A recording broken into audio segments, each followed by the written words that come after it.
جیسے جیسے عید کا دن قریب آ رہا تھا، رمضان میاں کی ٹینشن میں اضافہ ہوتا جا رہا تھا۔ مولا سال کے 12 مہینوں میں ایک رمضان ہی کے مہینے میں تو اسے کچھ سکون ملتا تھا، اب وہ بھی ختم ہونے جا رہا تھا۔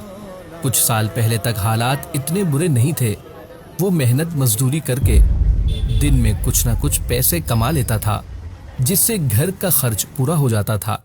لیکن گزشتہ کچھ سالوں سے کمر توڑ مہنگائی نے تو جینا ہی مشکل کر دیا تھا۔ اب اتنی کم آمدنی میں ایک بوڑھی بیمار ماں، بیوی اور 3 بچوں کا خرچ چلانا بہت مشکل ہو رہا تھا۔ 6 افراد کے اخراجات کسی پہاڑ سے کم نہیں تھے۔ بڑوں کو تو سمجھایا جا سکتا تھا، لیکن بچے کسی صورت ماننے کو تیار نہیں تھے۔ ان کو تو بس ایک ہی دھن تھی کہ عید آ رہی ہے، اب نئے کپڑے بنیں گے، گھر میں سوئیاں تیار ہوں گی، اوروں کی طرح ہمیں بھی عیدی ملے گی۔ ابھی تھوڑے دن پہلے ہی کی بات ہے کہ جب رمضان شروع ہوا تو رمضان میاں کو تھوڑا سکون ملا تھا کہ چلو اب ایک وقت کا کھانا ہی ارینج کرنا پڑے گا۔ بیمار ماں نے بھی روزے رکھنا شروع کر دیے کہ اس بہانے بیٹے کو کچھ سکون ملے گا۔ بیوی نے ان بچوں کو جن پر ابھی روزے فرض بھی نہ ہوئے تھے، انہیں ثواب حاصل کرنے کی ترغیب دے کر روزے رکھنے کے لیے راضی کر لیا تھا۔ اب صرف ایک وقت کے کھانے کا امکان باقی تھا۔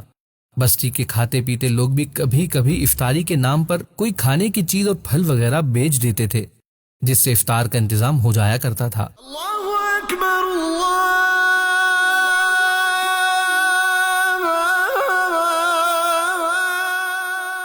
رمضان میاں سوچ رہے تھے عید آنے کو ہے، لیکن یہ مہینہ تو جیسے پر لگا کر اڑتا جا رہا تھا۔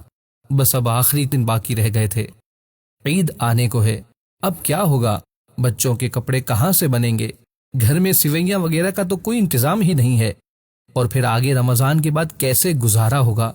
کاش کہ سارا سال ہی رمضان ہوتا۔ ضرورت مند لوگوں کی مدد کرنا اسلام میں بڑی نیکی کا کام ہے۔ اپنے آس پاس کے لوگوں کو دیکھیں اور ضرورت مندوں کی مدد کریں۔